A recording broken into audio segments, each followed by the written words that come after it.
উত্তর গাঙ্গেয় পশ্চিমবঙ্গ এলাকায় ঘূর্ণাবর্ত নিম্নচাপে পরিণত হয়েছে।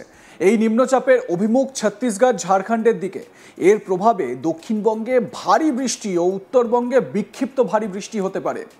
দক্ষিণবঙ্গে মূলত মেঘলা আকাশই থাকবে, সঙ্গে বজ্রবিদ্যুৎ সহ বিক্ষিপ্ত বৃষ্টি হতে পারে সব জেলায়। সব জেলা মানে দক্ষিণবঙ্গের সমস্ত জেলায়, ইনক্লুডিং পশ্চিমাঞ্চল। তবে ভারী বৃষ্টির সতর্কতা থাকছে উপকূলবর্তী পশ্চিমের জেলাগুলিতে। পশ্চিমের জেলাগুলো কোন জায়গাগুলো? যেমন বাঁকুড়া, পুরুলিয়া, পূর্ব পশ্চিম মেদিনীপুর, ঝাড়গ্রাম, দক্ষিণ চব্বিশ পরগনা, হাওড়া এবং হুগলিতে ভারী বৃষ্টি হতে পারে। বিশেষত পশ্চিমাঞ্চল বলতে বোঝায় বাঁকুড়া, পুরুলিয়া, পশ্চিম মেদিনীপুর, ঝাড়গ্রাম, এই জায়গাগুলো। এছাড়াও দক্ষিণবঙ্গের অন্যান্য জায়গা যেরকম দক্ষিণ চব্বিশ পরগনা, হাওড়া এবং হুগলিতে ভারী বৃষ্টির সম্ভাবনার কথা জানাচ্ছে আলিপুর আবহাওয়া দপ্তর। এছাড়া দক্ষিণবঙ্গের বাকি জেলাগুলিতে বজ্রবিদ্যুৎ সহ হালকা মাঝারি বৃষ্টির সম্ভাবনা রয়েছে। সঙ্গে বিভিন্ন জেলায় বইতে পারে 30 থেকে 40 কিলোমিটার গতিবেগে দমকা ঝোড়ো বাতাস। তবে মঙ্গলবার থেকে ভারী বৃষ্টির সতর্কতা বিশেষ নেই। বিক্ষিপ্তভাবে বজ্রবিদ্যুৎ সহ বৃষ্টি চলতে পারে। এরপর বুধ ও বৃহস্পতিবার বৃষ্টির পরিমাণ আরও কমতে পারে বলে জানাচ্ছে আবহবিদরা। নিম্নচাপের কারণে উত্তাল থাকবে সমুদ্র, ফলে মৎস্যজীবীদের সমুদ্র যাত্রায় মানে মাছ ধরতে যেতে নিষেধাজ্ঞা জারি করা হয়েছে। দক্ষিণবঙ্গের মোটামুটি এই একটা আপডেট। অন্যদিকে উত্তরবঙ্গে মঙ্গল থেকে বৃহস্পতিবার পর্যন্ত বিক্ষিপ্তভাবে ভারী বৃষ্টি চলতে পারে।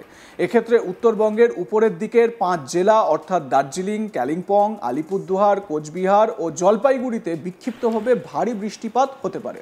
বৃহস্পতিবার থেকে ভারী বৃষ্টির সম্ভাবনার কথা বলা হয়েছিল, কিন্তু সেটা বলা হচ্ছে যে সেই ভারী বৃষ্টির সম্ভাবনা কমবে উত্তরবঙ্গে, মানে বিক্ষিপ্ত বৃষ্টিপাত চলবে উত্তরবঙ্গের বিভিন্ন জেলায়, বিশেষত দার্জিলিং, কালিম্পং, আলিপুরদুয়ার, কোচবিহার, জলপাইগুড়ি এই জেলাগুলিতে।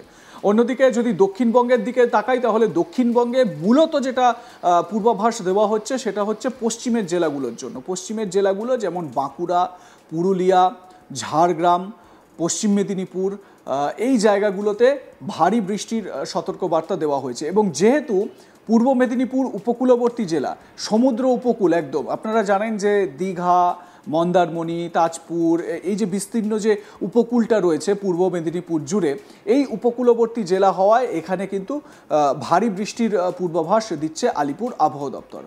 একদিকে নিম্নচাপের যে প্রভাব, সেই নিম্নচাপের প্রভাবে এই সিচুয়েশন তৈরি হবে এবং ভারী থেকে অতি ভারী বৃষ্টিপাত হবে দক্ষিণবঙ্গের জেলাগুলোতে। পশ্চিমের জেলাগুলোর কথা বললাম, অন্যদিকে দক্ষিণবঙ্গের যে অন্য জেলাগুলো যেমন কলকাতা সংলগ্ন গাঙ্গেয় যে পশ্চিমবঙ্গ যে জায়গাটা, হাওড়া, হুগলি, এছাড়া দক্ষিণ চব্বিশ পরগনাতেও সমুদ্র রয়েছে, তার মানে দক্ষিণ চব্বিশ পরগনা উপকূলবর্তী জায়গা, সেখানেও ভারী বৃষ্টিপাত হবে। উত্তর চব্বিশ পরগনাতে ভারী বৃষ্টিপাত হবে।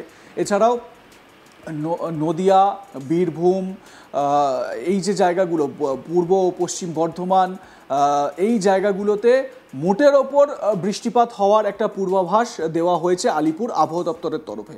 দক্ষিণবঙ্গের ক্ষেত্রে স্পেসিফিকভাবে বলা হয়েছে যে দক্ষিণবঙ্গের সব জেলাতেই ভারী বৃষ্টিপাতের সম্ভাবনা।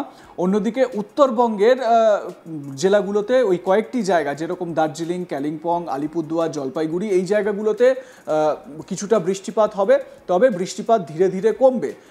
বিক্ষিপ্তভাবে বৃষ্টিপাতের সম্ভাবনার কথা বলা হচ্ছে উত্তরবঙ্গের এই জেলাগুলোতে। সুতরাং যারা উপকূলবর্তী যে জায়গাগুলোতে থাকেন, উপকূলবর্তী এলাকার যারা মানুষ, তাদেরকে কিন্তু একটু সতর্ক থাকতে হবে। এবং বিশেষভাবে সতর্ক করা হয়েছে মৎস্যজীবীদের, যারা সমুদ্রে মাছ ধরতে যান পেশার জন্য, জীবিকার জন্য।